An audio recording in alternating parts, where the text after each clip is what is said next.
Indian youth cultural കോൺഗ്രസിന്റെ ആഭിമുഖ്യത്തിൽ ബഹ്റൈനിൽ സംഘടിപ്പിച്ച യൂത്ത് ഫെസ്റ്റ് എന്ന യുവജന കലാസംഗമം യൂത്ത് കോൺഗ്രസ് ദേശീയ സംസ്ഥാന നേതൃത്വത്തിന്റെ സാന്നിധ്യം കൊണ്ട് ശ്രദ്ധേയമായി. ഇന്ത്യക്ക് പുറത്തെ ആദ്യത്തെ യുവജന കൂട്ടായ്മ എന്ന പേരിൽ ബഹ്റൈനിൽ പ്രവർത്തിച്ചു വരുന്ന IYCCയുടെ പരിപാടിയിൽ പങ്കെടുക്കരുതെന്ന് KPCC കോൺഗ്രസ് നേതാക്കൾക്ക് നിർദ്ദേശം നൽകിയെന്നായിരുന്നു ബഹ്റൈനിൽ OICC നേതൃത്വം അവകാശപ്പെട്ടിരുന്നത്.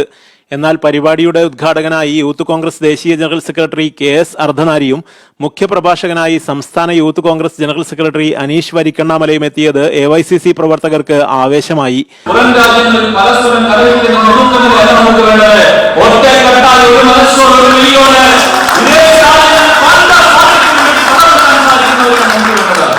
ജീവകാരുണ്യ രംഗത്ത് ബഹ്റൈനിൽ മികച്ച പ്രവർത്തനങ്ങൾ നടത്തുന്നവരെ പരിപാടിയിൽ ആദരിച്ചു.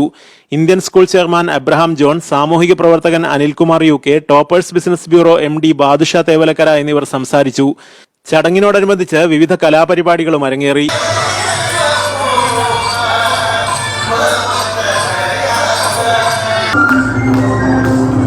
AYCC ദേശീയ president C Ajmal, general secretary Biju മലയിൽ, പ്രോഗ്രാം ജനറൽ കൺവീനർ ജോജോമൻ മാത്യു തുടങ്ങിയവർ പരിപാടികൾക്ക് നേതൃത്വം നൽകി.